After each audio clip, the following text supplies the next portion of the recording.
So let's dive into this. For those who don't know who you are, I'm going to let you introduce yourself, give us a little bit of background. Okay, my name is Keith Schiller, born and raised New York. My family's from the Bronx, New York. I was raised upstate New York, actually in a small town in New Paltz, which is up in Ulster County. Fairly large family, six children, and as you can imagine, with five siblings, kind of rough and tumble. Not a well-to-do family, but a family full of love, and I was raised on how to respect my peers, how to respect family members, and most importantly, how to respect people. So Love that. yeah, so eventually, New Paltz was 1 hour and 30 minutes out of the city. I always had these aspirations of working in New York City, especially as I went on in my career to work as a New York City police officer and later on as a detective.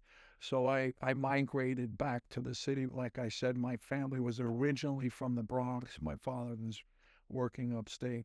So I did migrate to the city and become a New York City police officer.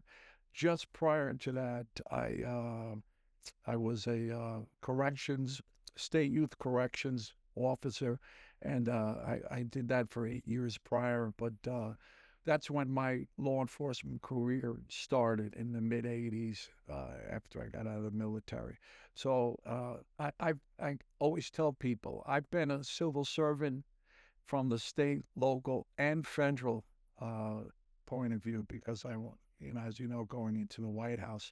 So basically, my career has been a civil servant until later on, and I went to work for the president. So, that's where it started in a small town upstate New York with a big family. Love it. Love it. So walk me through this. All right. Not many men get to be in a position like you. Okay.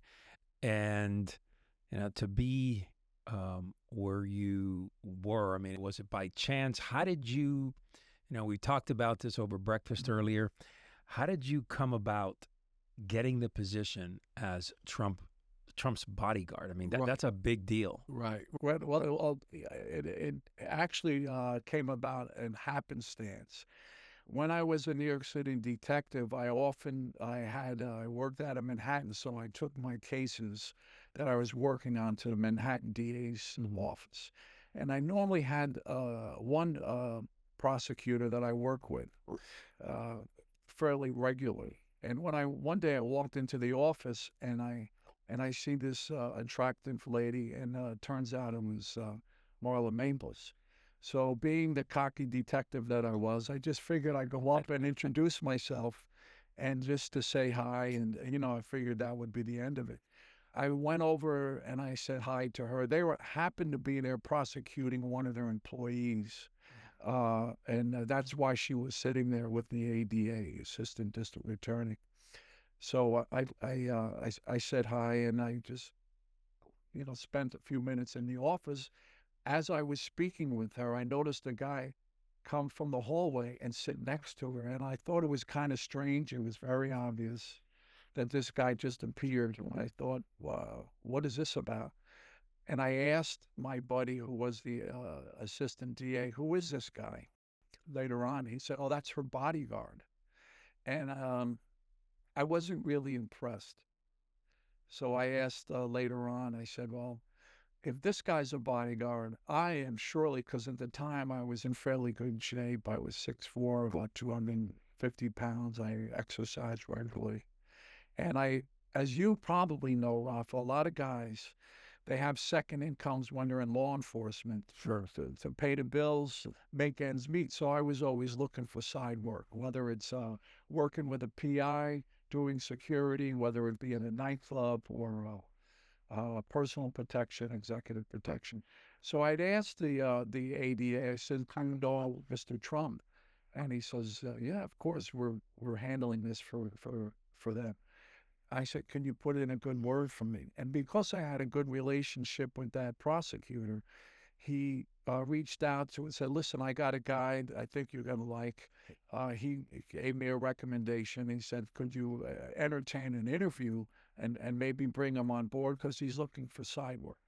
So that's how it started. I wound up, that prosecutor helped me get an interview. When I went to the interview, it was a fairly lengthy process, and I had to go through 2 or 3 prior interviews with people that worked for him. Mhm. And then eventually I got to meet Mr. Trump.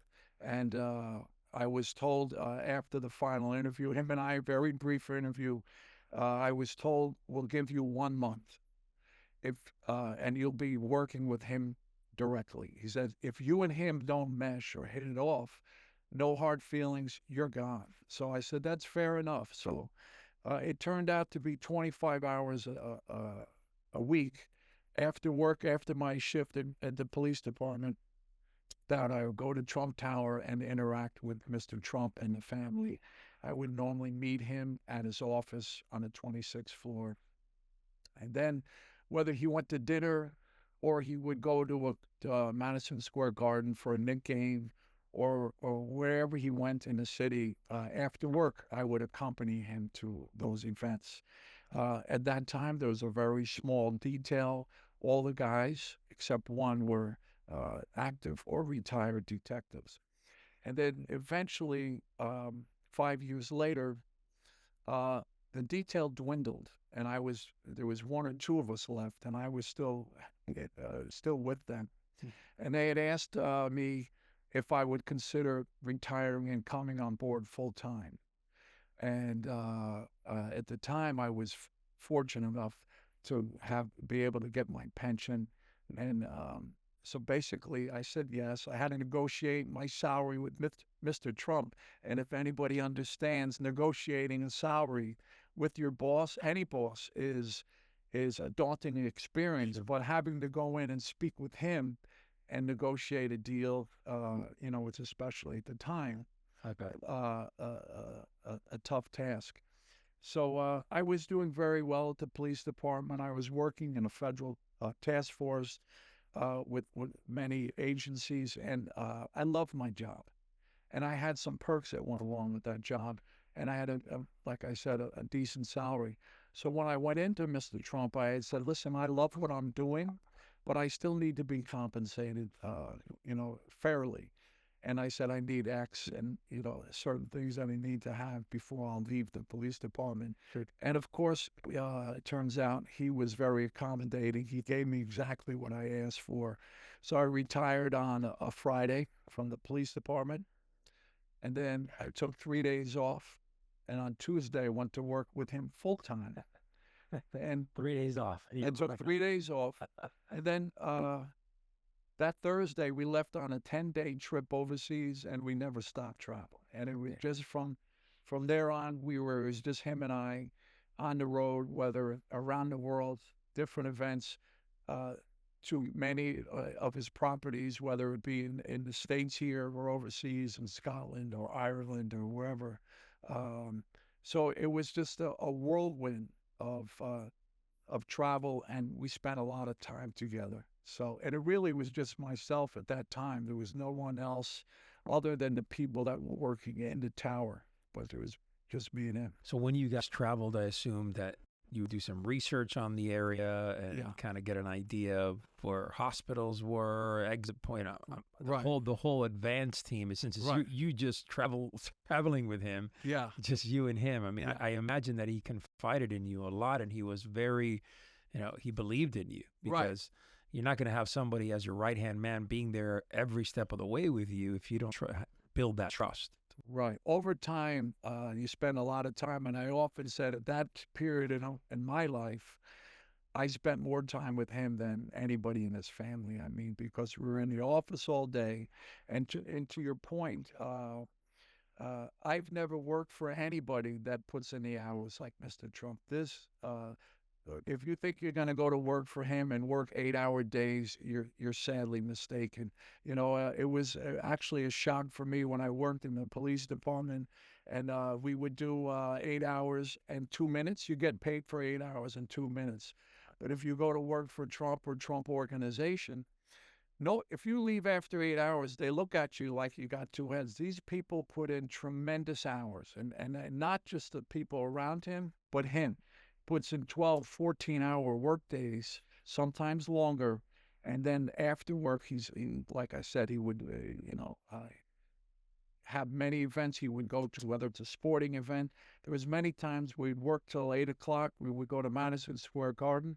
We'd go to a show, maybe a concert, drive out to the airport and fly overseas. I mean, and this was endless. This was weekly. Wow. It was, Yeah. it's a very, very hectic lifestyle. And it's really, you have to be really committed. Fortunately, at the time, I had and I still have a very committed family to me that they understand what we went through, and they were very accommodating. Actually, I was going to say, your family must have been very supportive and Yes. very understanding, putting those types of hours in. Yeah.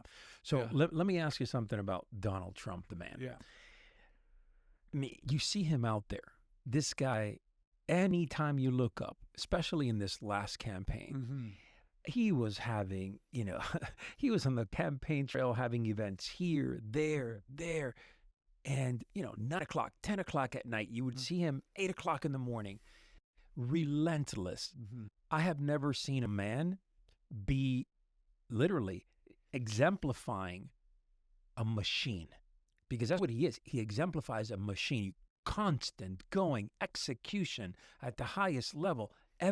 He's doing interviews here, he's doing events there, then he goes to a gala here, and then this to me is, when I look, especially for the young generation, you look, this is work ethic, this is ambition, this is drive, focus, all of it. And a tremendous amount of discipline, no matter how you look at it. Yes, there has to be discipline there. So my question to you here is, was this typical? Is this something, or are we just seeing it now? No, it's a way of life, and I like I said, I often tell people, if you're going to work for a man like the president, Donald Trump, every day, regardless what your job is, whether you're a driver, an attorney, a bodyguard, security, salesperson, you have to bring your A game. Nothing less. And again, because that's what he expects, and he expects you to put in 110% every single day. If you're not up to that, and that's not what you signed up for, then you just, at the end of the day, you have to go. You'll see people over time. They come in, they're very motivated. They want to work with him. They want to have it on their resume. They come in, and then they realize you're not going home at 8 hours. You're going to work, and you're going to work the same as him. And if you can't stay up at that pace and operate at the highest level, again, whatever your job is, then you just need to, there's no hard feelings. It's not for you. Go to another company, and then thank you. And then we'll find somebody that works at that level. And fortunately, there's many people in that company. And I was 18, 19 years, I was probably one of the short timers. There's people there 30, 40 years plus that have been in his inner work circle and very loyal. Not only, it's a two-way street. He's loyal and they're loyal. So it takes a special person to work for a guy like Mr. Trump, especially over extended time. It's not for the faint of heart, that I can assure you. Now, you mentioned to me also that there has been people working for him for exactly that, 30, 40 years. Right. And in your career there, in your lifetime there, right? You looked at me straight and you said, people love him. They love working for him. Right. Why is it, do you think, that the media bombard him, making him look like a racist and this and that? I mean, that hasn't obviously been the experience that you've had. Well, from my experience, and again, you're hearing from somebody that was on the inside. And I think I attribute his connectivity to the people, that I think he was raised his whole life with employees. And the people around him were all walks of life, all colors, all race and creed. and I mean good people. So he learned, I'm sure, at an early age, and it stuck with him for the rest of his life. A person is a person. Is he capable or not capable? Is he good or bad? It doesn't matter the color of his skin with this guy. If that person is competent and capable and able to do what's asked of them, he never cared. His only criteria was that when you work with him, that you bring the best and to bring your A game.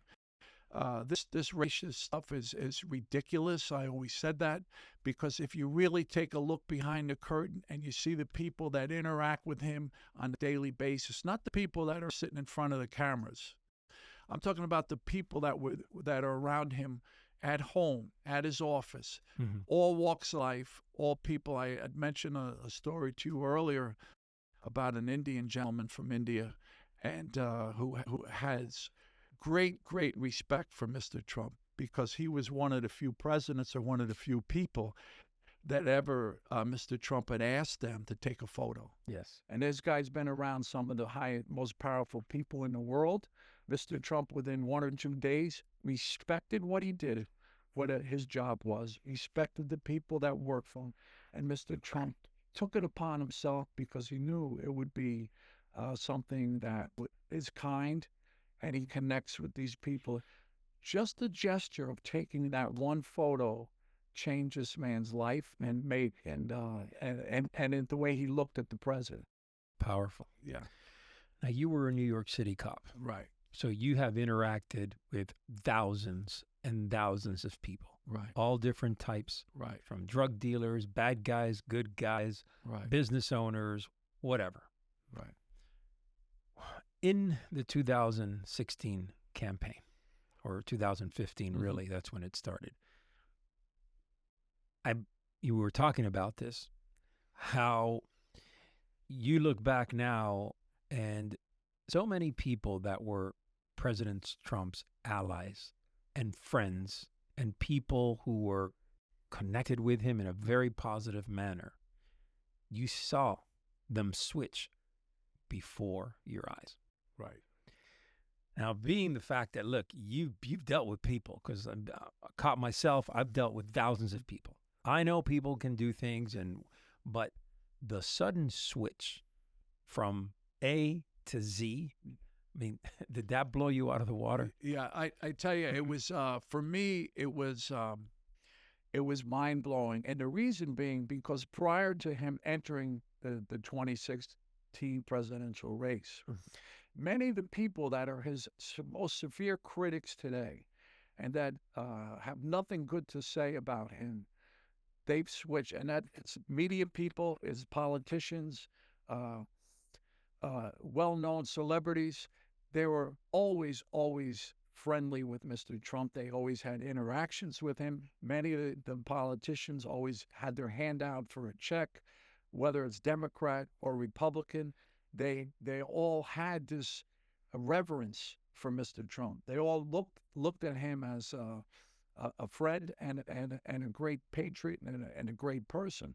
The minute he threw his hat into the race as a Republican, things switched. You saw people turn their back on him. Yeah. You saw people go out on the media and continue to bash him. And I often said, this was the same guy that was riding in our limo 2 years ago to go to a basketball game with Mr. Trump. And here he is today, bad-mouthing him, bashing him. And it's actually sad. But I think that's that's politics. It's unfortunate, but that's a way of life for these guys. One day they're your ally, the next day they're bashing you, your family, and trying to destroy you. That was a big part of the reason why I had to leave Washington at the time. I just couldn't be around people that would switch like that. But it's a common occurrence. It happens. You see it all the time in the media when you see these. It's a way of life for politicians. It's sad, but that's what happened to him, and it's still happening to this day. Here you are. You've been working for President Trump for years in his protection staff, and you've been protecting him, traveling all over the world, and one day he tells you, I'm going to run for president for the for the United States of America. Right. And you're in a position where, wow, you know, I could only imagine. So kind of walk me through that. Well, I did. You know, he had asked a bunch of family members if it was a good idea or not. And at the time, everybody wasn't sure whether it was a good idea. My one recommendation to him was, and again, I always prided myself on being honest and straightforward with him, and try to tell the truth. Oftentimes, you know, you got to sugarcoat it a little bit, but be honest. Don't be one of these guys that are always going to say it's, you know, yes, yes, yes, you're going to be the best, it's going to be easy. No. My one piece of input was, do you understand the investigation or the background checks that you will have to put up with? Do you realize the federal government has not only unlimited funds, but unlimited manpower to background check you and to find out anything and everything? If you didn't return a library book when you were 6 years old, they're gonna bring that out. Have that. They will go through everything, and trust me, it's not going to be pretty because, as I had said to you earlier, I saw a friend of ours who went through that, and it destroyed him. And he had only good intentions, but what happens is once they do these background checks, they look to exploit every or certain things and to make you out to be the worst person in the world. Unbeknownst to all of us, the people that work with him closely and the family, no one understood the hatred that he was going to encounter. So just magnifying the first background check or the media scrutiny that that we expected times 5,000, 100,000 times worse. As you know today, he's been impeached a few times. He's been convicted of a few things. He's been 2 assassination attempts. So who would have known back in 2015, 2016 that this was going to happen? Nobody could ever envision that. But we did know there was going to be some scrutiny, but nothing to this magnitude. Nothing, and actually it goes on today. But that's the life of politics, and that's if you venture into that realm, be expected to people will try to hurt you. I don't care how good you are. If you're impeccable background, they will try to find something to exploit and to destroy you, your family, and your loved ones if they can. Now it's known that back then, Comey set up surveillance. Apparently, it looks like there was 2 ladies involved, you know, doing some of the surveillance, trying to dig out information, intel, investigation, and he did that obviously in his own accord, Right. not authorized, not approved. And now Kash Patel comes in, and he's saying, "I want to fucking know what happened," Right. and Right. he should. How do you feel about that? Well, you know, if it was illegal, we want to know about it. If there was 2 undercover females involved that were trying to find compromising or illegal activity, I'm proud to say that it didn't work. So what I expect, and I am sure will happen, the new FBI director, Patel will get to the bottom of it, you know, and we will find out exactly why it was authorized by Mr. Comey, who else was behind it, and we will find out who those 2 undercover females were.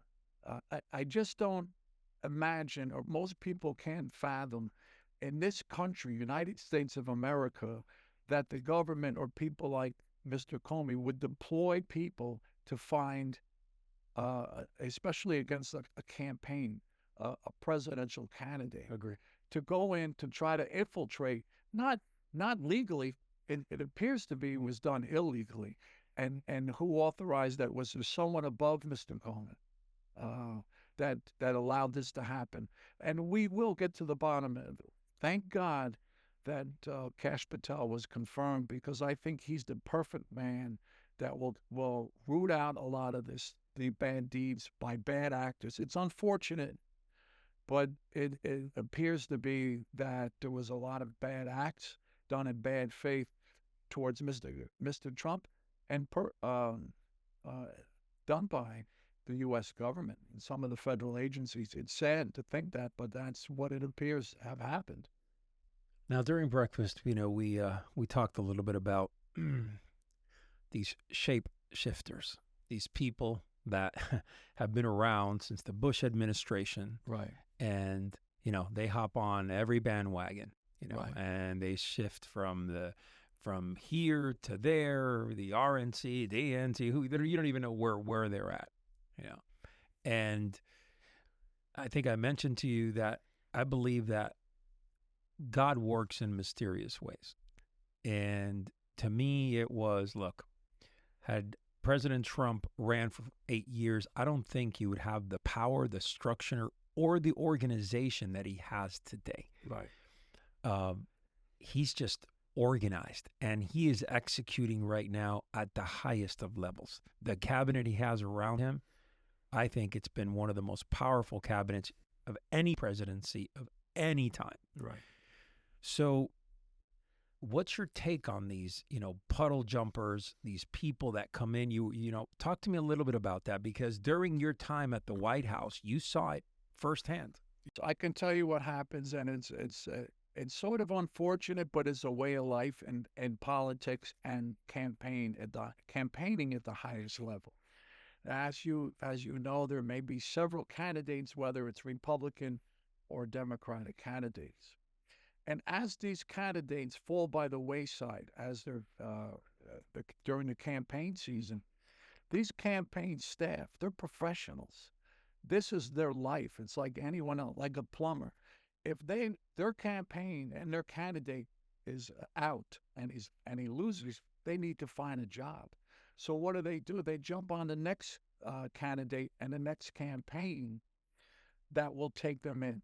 Now, their allegiance may or may not be with that new candidate, but it's like I equate them to people that work at the carnival. They go from town to town, state to state, and that's their life.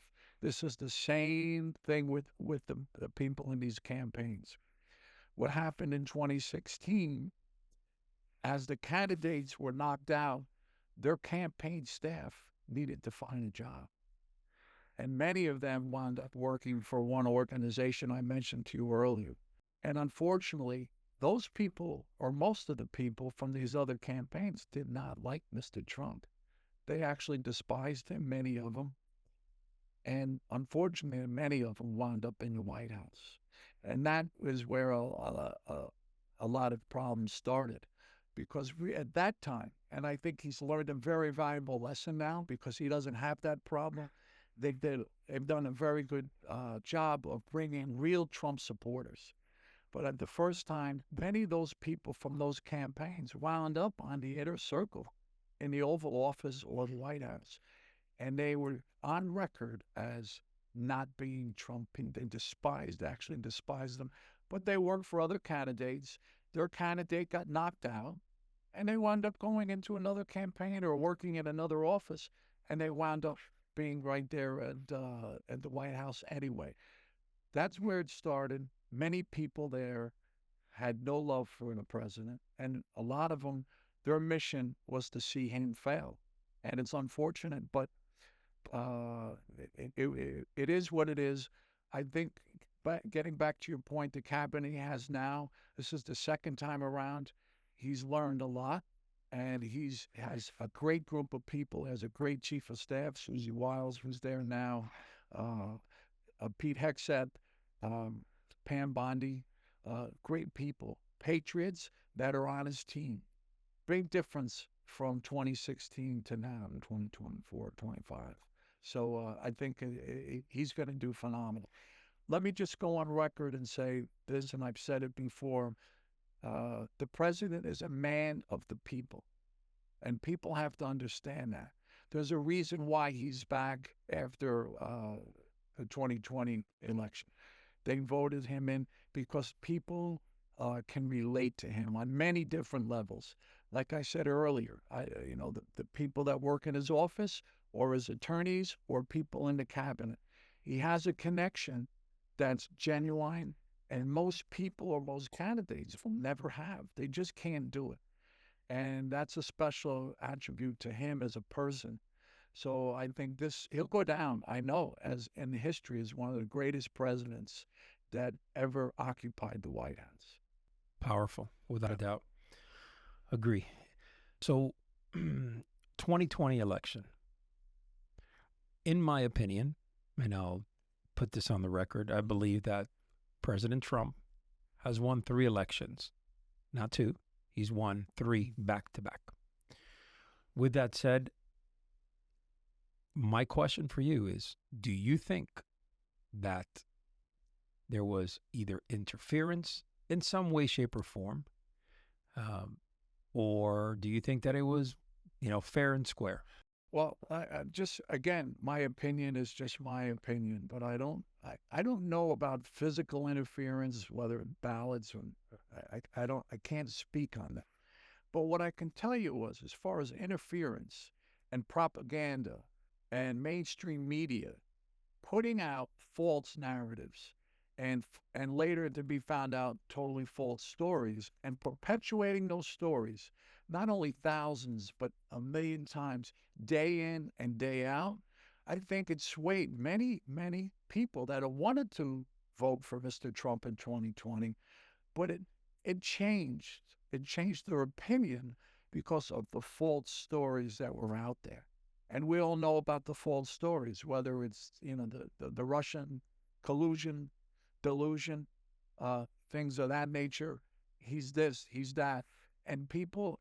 It's a way of life in politics, and unfortunate, where the other side will always continue to perpetuate stories.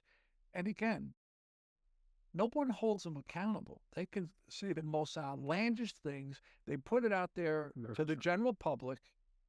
And if there's a million people, if you get 500,000 that believe that story, no matter how crazy it is, it's a big problem. And that affects elections because some people maybe are naive or they really are not knowledgeable. And if they hear the same story from the same network or the same media outlet over and over again, some people will believe it. I think that had a big effect on the 2020 election.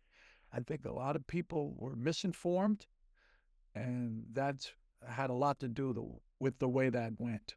Do you think suppressing the Hunter Biden story, his laptop, do you think that it was, in my opinion, that was clear interference? But do you think that had any effect on the actual outcome? Well, again, I'm not specifically sure if it had effect on the outcome, but we now know that it wasn't Russian misinformation, Right. like those, I don't know how many government officials, intel people said this is Russian misinformation. And it was like that laptop was planted there and it's all phony. As we know now, it was all actually true. Whatever he saw in there was real. But again, that's politics. That's the other side, misinforming people, blatant lie, and certain or some people believed it at the time that was Russian misinformation. It turns out it really wasn't, and everything they saw and heard on that laptop was actually true. Yep. Crazy. How did this all affect you as a person? I mean, going from being a cop and then transferring to being his bodyguard and then going into the White House and experiencing this entire flow. Yeah. Well, I can tell you personally, and as my family, the media scrutiny, the scrutiny by people within the government, different government agencies, as most people you may or may not understand, it's not pleasant. People think, you work for the federal government and it's just it's a job and you go home. That's not the case, especially if you're working for somebody that's not popular. If we had worked, myself and other people worked for the administration prior to Mr. Trump, they were greeted with fanfare. They were loved by all in Washington, D.C. You worked for Mr. Trump and the Trump campaign, who is the exact opposite. You were met with protesters, hatred, whether it was the media, they knew nothing about you. But and I saw it, and I saw it firsthand. People would get on social media and say the most vile things, and they didn't know me. They didn't know the people I worked with, but all they knew is that we worked around Mr. Trump or were within his orbit. That in itself was enough for them to spew the hatred, and oftentimes, obviously, misinformation. But it wasn't pleasant, and I wish it was. It should have been the greatest job in the world. We got to go overseas. We went to summits. We met world leaders, travel in Air Force One. You would think it's the greatest thing that happens in your life, but it all depends on who you're working for at the time. If I like I said, the prior administration, it would have been Candyland. But unfortunately, we're with Mr. Trump. You automatically become a target. But like I said in the beginning, it's not for everybody. So Take me back to the day where November 2016, right. election day. Where were you? What was the situation there? How were you communicating with the president? I mean, Yeah. give me an idea of how it went down. Well, we were in Trump Tower, and in Trump Tower at the time, which is 725 Fifth Avenue in Manhattan, they had a campaign offices on several floors. And the elections, we were watching the numbers come in the various states. And I think it was around 8 p.m. where they started seeing there was a change or a shift. And it started to look like Mr. Trump may be winning this thing. And there was in the beginning, we weren't sure. Earlier in the day, he wasn't sure. We thought we had a very good shot. I always felt he was going to win, but I think the consensus with everybody around us was, we're not sure. We're just not. We we could have been a toss up, but by 8 p.m. things started to change, and as the night got uh, later in the evening, these things were coming in and became obvious that this guy is going to win this thing. Hmm. And you can see the whole attitude and the shift. And, you can imagine winning the Super Bowl. Okay. That's basically what it comes down to. And the cheering and the people that have worked so hard. And again, not just Mr. Trump, not just the family, which were great. They spent a lot of time, but all the people that were in that campaign, from the highest levels all the way down. Everybody was extremely happy. You got to remember, at that time, the people that were with him were real Trump supporters, Hmm. which changed uh, later on as we went to the White House. But at that time, those were people that cared about him, people that wanted him to succeed, all of his family, people that loved him. So as the night went on, and we realized that he's going to start writing a speech that he's won the election, and then we actually went up to the residence of Trump Tower, and he had to put together a speech, an acceptance speech that he won the presidency. And I can tell you a great story that night. There were several people up in the apartment or his home. Uh, some that fell by the wayside that weren't so loyal, but most of it was family and a lot of senior campaign people. And as you may remember, 3 a.m., we were at the hotel. We came out on stage, and for the first time, uh, he got to the microphone and accepted that he had won. And Hillary, by that time, had already conceded. She had called him, which I was there for that call as well.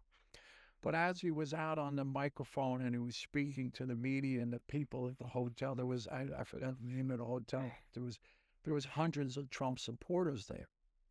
And then he brought out, as he always does, he brought out all his people onto the stage. I was one of many.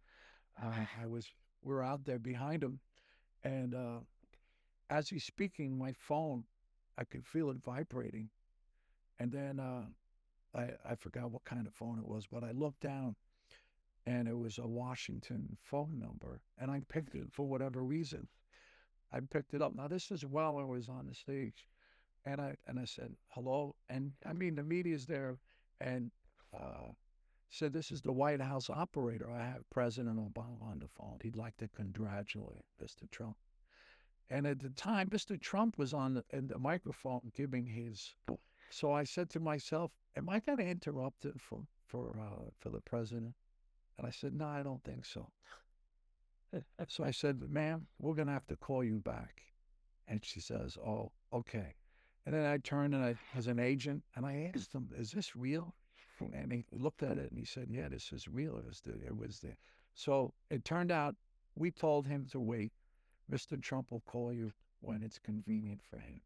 So later on, he left the hotel. We get in a motorcade, and I had told him, President Obama called you while you were doing his speech, and I didn't think it was right to interrupt you. So could you call him back? And he wound up calling him back. So for me, that was kind of a special moment. I mean, it's a tough call. I mean, you got now the former president, almost former, and now the current president. Do you go up there, tap him on the shoulder in front of everybody and say, you got a phone call? I don't know. I think you did the right thing. Yeah, so. The limelight was on President Trump. Yeah, and I didn't think it was. Yeah. Right, I didn't think it was 100%. right to go and interrupt them for that. 100%. Let's see. Talk to me a little bit about maybe a highlight in your career under Trump. Well, Something that you remember that stands out that, that was, you can go back and say, wow, this was an experience that I will never forget. Yeah, I can tell you there were so many highlights. I can go back to how he's a man. He's the guy that if he's under pressure, he's the guy that he operates the best under pressure, and I've seen it many times in sports. There's so many times, but I can tell you we were at Madison Square Garden. There's a video of it. I think it was filming for The Apprentice, and he's there in his overcoat, and there's a place is packed. Somebody bounces in the basketball, and I don't know if it was at the foul line or outside in the three or somewhere. There's a guy probably hasn't held a basketball in 30 years. And now most people, when you got an arena full screaming your name, I don't know about you, but it might be tough to make a basket. So what does this guy do? He goes up there in his overcoat and drops it and drains it, and the place went crazy. That's one time, and I mean in front of everybody. And again, I know he had other times we would go to golf events. He'd be the last guy there. We'd be running late. The plane lands, charity events. We get in a car. They drive us to the venue. It's all these people are outside meeting. Jump in a golf cart, ride to the first tee, and he, I mean, we're just showing up within minutes of his tee time in front of all these people. And he goes in and takes one or two warm-up swings, and he gets up and he cracks it like 300 yards straight down. And again, I don't know if you've ever played golf, but it's a stressful game. Sure. Most guys, now I'm not talking about a pro, I'm talking about a civilian that plays, 300 yards is a long drive. It's a long drive. And again, no, he wasn't at the driving range like most guys. He goes out, he's a pressure guy. He did the same thing. Actually, it may have been him and Ivanka over in Dubai, right? Suit and tie. Ivanka's in a dress to the notch, beautiful heels. Mr. Trump, listen, and he's going to hit it down the middle in front of everybody. That's a given. That's just the way he is. He'll drain the shot. He's a pressure guy. But the same day, Ivanka in a dress took a swing and cracked one down too, and she almost or just as straight as her father. Not as long, but again, I think it's something that's inherent in the genes. Sure. But him, if you need somebody to act under pressure, he is the guy. I've seen it over and over and over again. So those are just a couple. There's been many times with him in front of world leaders where I've been able to sit in the same room and and just partake or listen and be in the same area and room with these people. And with Mr. Trump, they stand out in my mind as very special events. Situations where you've had to, maybe the hair in the back of your neck stood up, Yeah, being in your position, yeah, whether it was before his presidency or during his presidency. yeah. You recall a time where maybe you had to extract him out of a dangerous situation, in a bad situation that was either going to boil up or Yeah. or went down pretty bad. Well, I can tell you, first off, before he got into politics, the hatred wasn't there. Hmm. From the other side. The worst people wanted to do was get a hug or a photo from me. I mean, there really wasn't a high threat level of people that wanted to hurt him. Almost in the beginning of the campaign, we had one stalker, but he wound up being prosecuted. And that was the end of it. But as far as threats, I can tell you there was a period of time before the Secret Service, or why we brought them in was because a lot of these events we did, and where they would all the candidates lined up, and they would interview each candidate. Right. There was times where the threats, like the verbal and physical, were like 100 per hour. I mean, there was calls. I mean, the threat level was extremely high. So once that started happening, our group, our campaign staff decided we had to reach out to President Obama and request the Secret Service. But prior to that, we interacted with many people, but it wasn't so bad where we thought that he needed to be extracted. I mean, it happened later on, but people as a whole that showed up, they all loved Mr. Trump. So if anything, it was more they want a hug or they want a photo. Later on is when it really got nasty, and thankfully, by the grace of God, and I can't say, you know, people look at the Secret Service now a little differently after those two attempts on his life. But I can tell you, prior to that, and when I was around them, they were the most professional. These guys are the best of the best at the time. Now, what's transpired in the last several years, I can't speak on. And we all know, especially the first time or the last two attempts, was not a good look for them.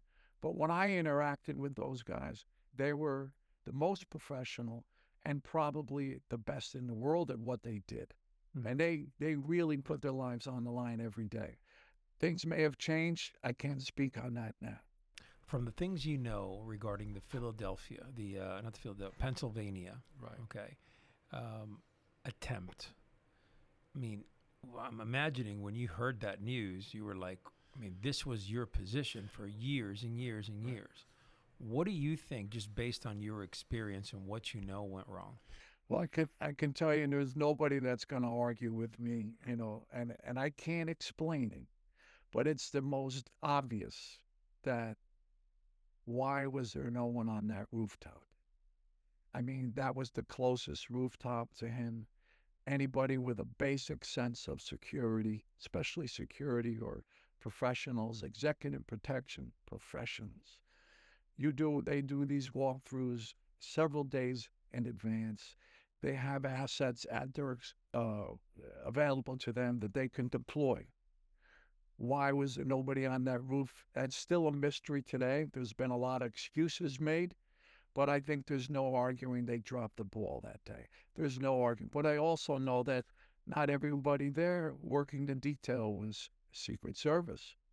There was other people, Homeland Security, there's investigators, there's other agencies involved, state and local, and I will never blame the state and local people because at the end of the day, he's a candidate, the federal government, the agency, special Secret Service, and whoever else is there, they are in charge of that operation. And it's up to them to deploy the local law enforcement people.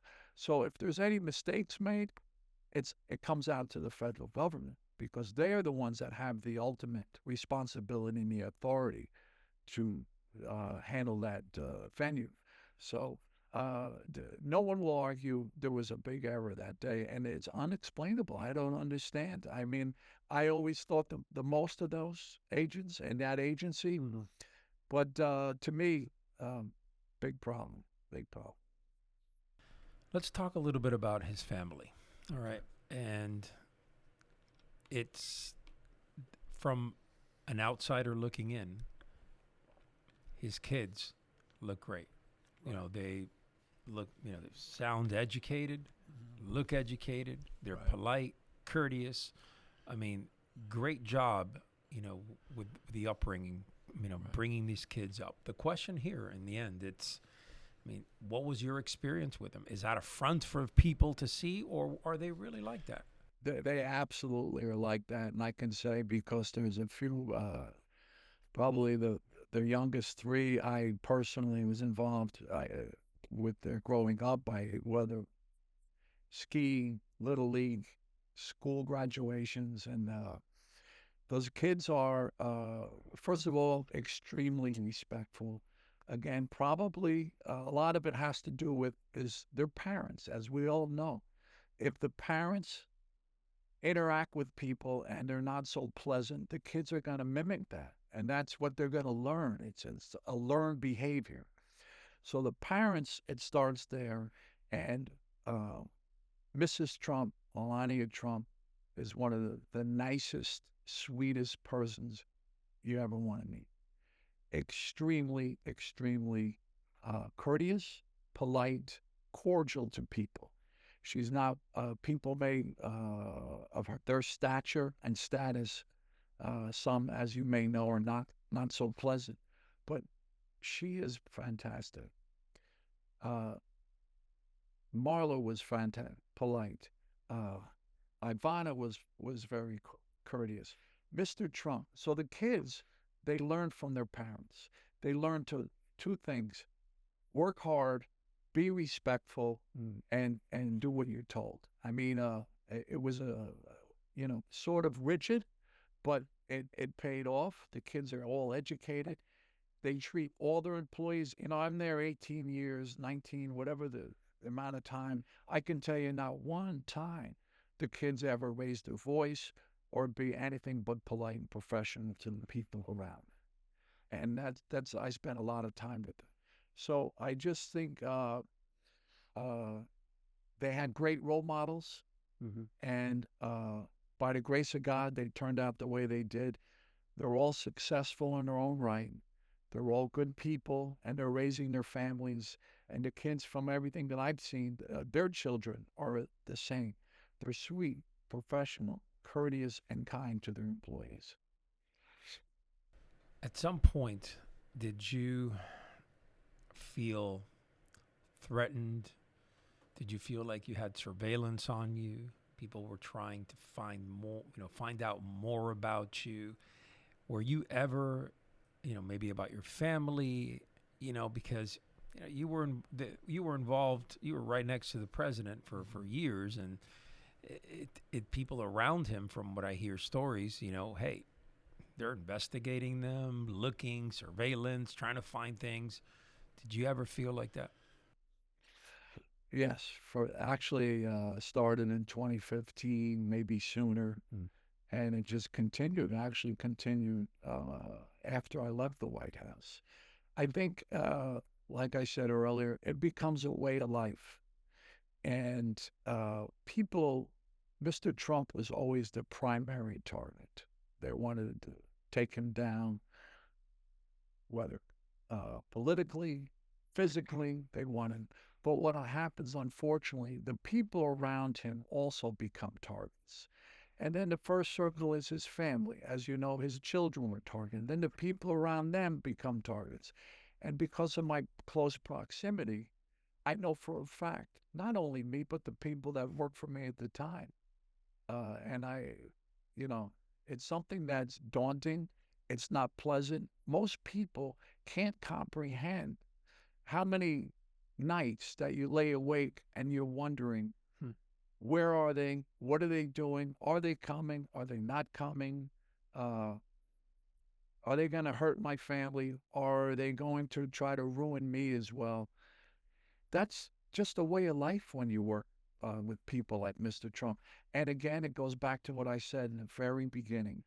If you're not built for that life, if you're not uh, able to withstand that pressure, most people have pressure in their job, and I need to produce certain amount.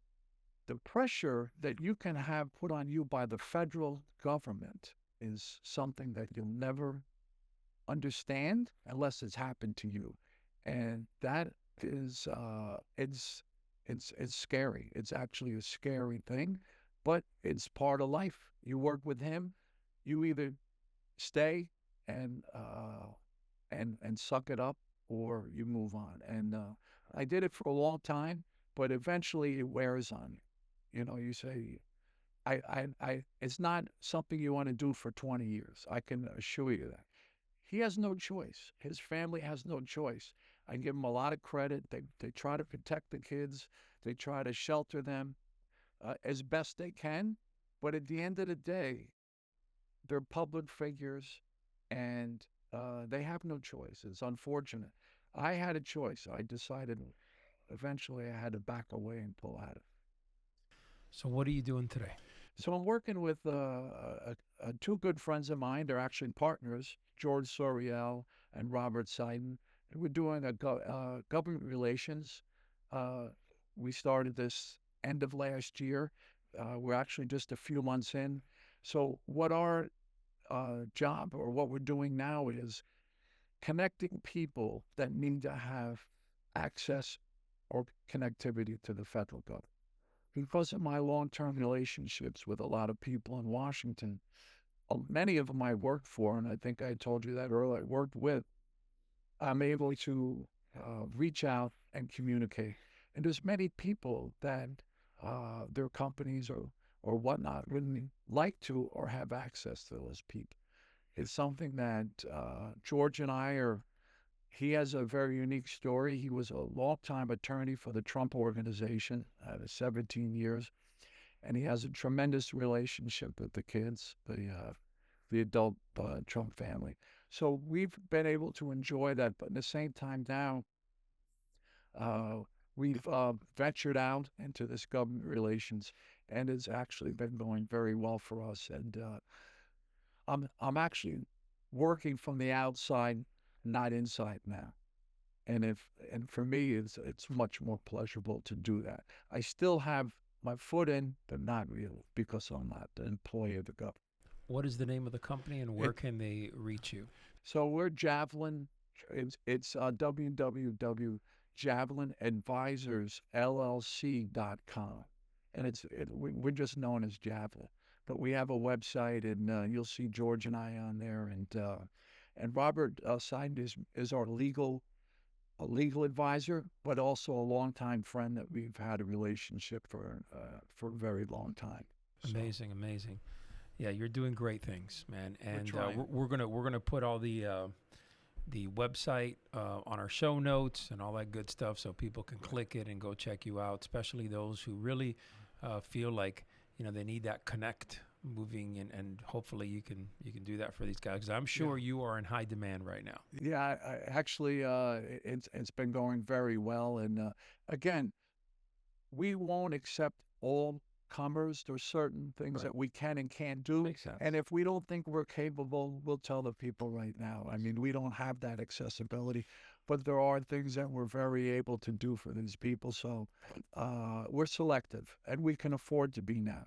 So it's working very well. Awesome, man. Keith, man, it was an honor speaking with you. Been wanting to get you on here for a long time. We've got to do this again, okay, brother? You got it, man. Thank you, man. You're a good man, and like I said, it's an honor for me to be here and finally sit down with you and tell you my story. God bless you, man. Thank you, brother. Thank you.